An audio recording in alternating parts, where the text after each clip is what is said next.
وہ جب تک معاف نہ کرے میں معاف نہیں کروں.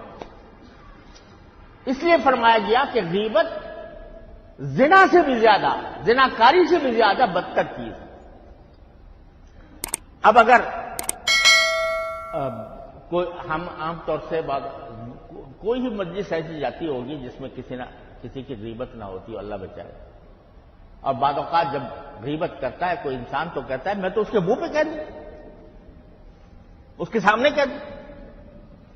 اس سے کوئی جواز فراہم نہیں ہوتا.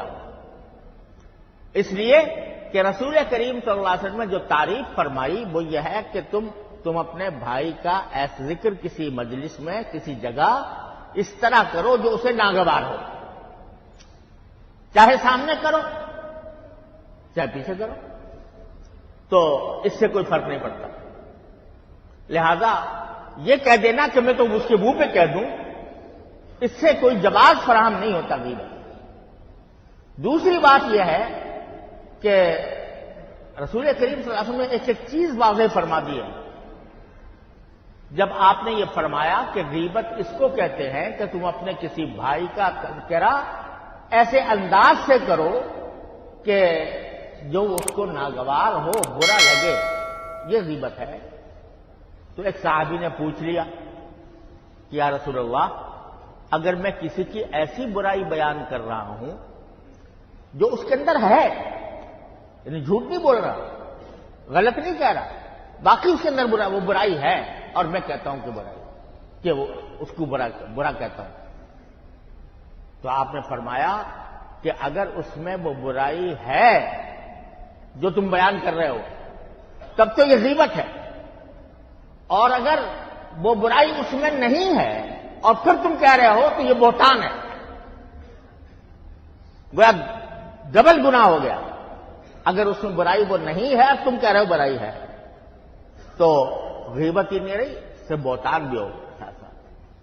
اور غیبت تو وہ ہوتی ہے کہ صرف غیبت جو بہتان نہ ہو، وہ یہ ہوتی ہے کہ واقعی اس میں برائی ہے اور تم اس کے پیچھے پیچھے بیان کرو. اگر تمہارا مقصد اصلاح ہے، اس شخص کی اصلاح کرنا مقصود ہے، تو اسی سے کہو کہ بھئی تمہارے اندر یہ بات ہے، تنہائی میں کہو، محبت سے کہو، شفقت سے کہو، نرمی سے کہو کہ تمہارے فلاں عمل درست نہیں ہے، اس کو ٹھیک کر لو، تو اس سے کہو. باہر اس کے پیچھے اس کی برائی بیان کر رہے ہو تو یہ گناہ ہے، اتنا گناہ ہے کہ جیسے مردہ بھائی کا گوشت کھانا. ایک حدیث میں بڑی اچھی بات کہی حضرت حکیم علامت مولانا اشرف علی صاحب تھانوی رحمۃ اللہ علیہ نے. ایک حدیث میں فرمایا، رسول کریم صلی اللہ علیہ وسلم کا ارشاد منقول ہے کہ المؤمن مرآت المؤمن، یعنی مومن جو ہوتا ہے وہ دوسرے مومن کا آئینہ ہوتا ہے. کیا معنی آئینہ کے؟ کہ اگر کسی شخص کے چہرے پر کوئی داغ لگا ہوا ہے، کوئی نشان پڑ گیا ہے، کوئی دھبا آ گیا ہے، تو آئینہ کو دیکھ کر اپنا دھبا صاف کر لیتا ہے کہ بھئی آئینہ اس کو بتا دیتا ہے کہ بھئی فلاں جگہ تمہارے دھبا لگا ہوا ہے، وہ صاف کر لیتا ہے.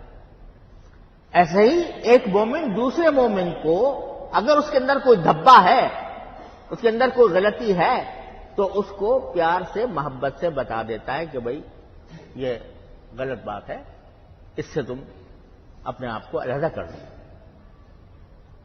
لیکن آئینے کی خاصیت یہ ہے کہ جب آئینہ دیکھتا ہے آدمی تو جو آدمی سامنے کھڑا ہے وہ اسی کو بتاتا ہے کہ دھبا ہے تمہارے اندر.